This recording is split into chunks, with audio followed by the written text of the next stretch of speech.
मोहतरम नाज़रीन, अस्सलाम वालेकुम वरहमतुल्लाहि वबरकातुहू। आप देख रहे परवाज़ टीवी। परवाज़ टीवी खबरनामे में आप तमामी का खैर मक़दम है। तो आइए खबरों का आगाज़ करते हैं आज की हदीस मुबारक से। मानों को जो भी परेशानी, गम, तकलीफ और दुख पहुंचता है, हत्ता कि अगर कोई कांटा भी चुभता है तो अल्लाह ताला उस तकलीफ को उसके गुनाहों का कफ़ारा बना देते हैं। आगाज़ से कबल एक नज़र डालेंगे आज की सुर्खियों पर।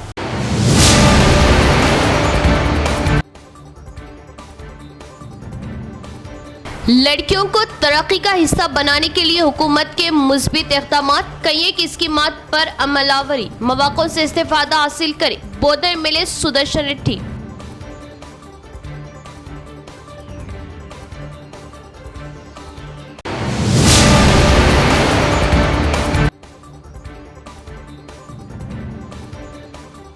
रियासत में इंटरमीडिएट इम्तिहानात के तमाम तर तैयारियां मुकम्मल, इम्तिहानी मराकिज़ पर खुसूसी बंदोबस्त, मिनट की ताख़ीर पर दाखिला नहीं मिलेगा।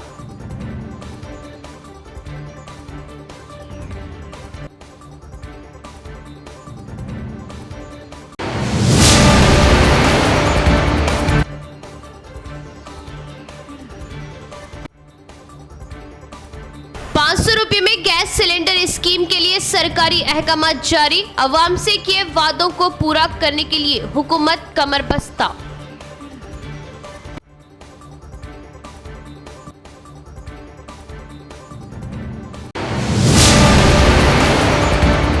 अब खबरें तफसील से। लड़कियों की तालीम को लेकर हर फर्द खुसूसी तवज्जो दे, सरकारी स्कूलों में मियारी तालीम के लिए रियासती हुकूमत कोशिश। बोधन एमएलए पी सुदर्शन रेड्डी का बयान। एडपल्ली मंडल मुस्तकर के गर्ल्स गुरुकुल हॉस्टल में अभया स्वच्छंदा संस्था की क़ियादत में 25 लाख की लागत से साइंस लैब का इनेकाद अमल में लाया गया। इस प्रोग्राम में मेहमान खुसूसी बोधन एमएलए पी सुदर्शन रेड्डी के हाथों साइंस लैब का इफ्तिताह अमल में आया। इस मौके पर इन्होंने जलसे से खिताब करते हुए बताया कि तलबा को बचपन से तालीम में दिलचस्पी लेते हुए ऊंचे ओहदे पर पहुंचना चाहिए।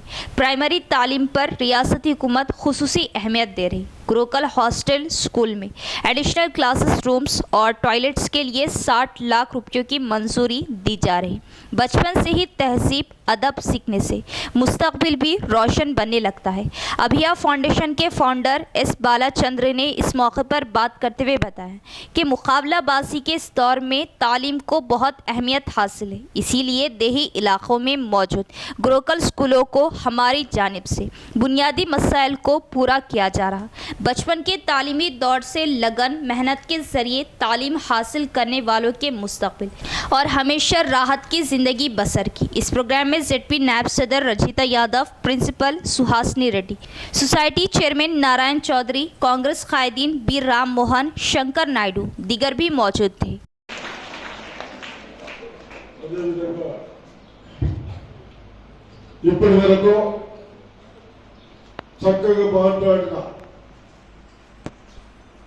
బాలచందర్ గారికి పెద్దలు, అదేవిధంగా వారు మనకు ఏదైతే సహాయం చేస్తూ ఉన్నారో అభయ ఫౌండేషన్ వారికి, అదేవిధంగా గతంలో మా భక్త గత ప్రభుత్వాలు పిల్లల భవిష్యత్తుని వదిలేసి పట్టించుకోకుండా, అకామిడేషన్ ఉండడానికి లేకుండా, క్లాస్ రూమ్ లేకుండా కేవలం స్కూల్స్ అని చెప్పుకున్నాడు తప్ప అవన్నీ బాధలు చూసి మరి వాళ్ళ ఫౌండేషన్ అభయ ఫౌండేషన్ వారు చాలా చక్కగా మనకు 30-35 లక్షలతో మీకు ఉండడానికి కానీ క్లాస్ రూమ్ కానీ కట్టించినందుకు మరొకసారి మీ అందరి తరఫున మాట్లాడుతున్నాను।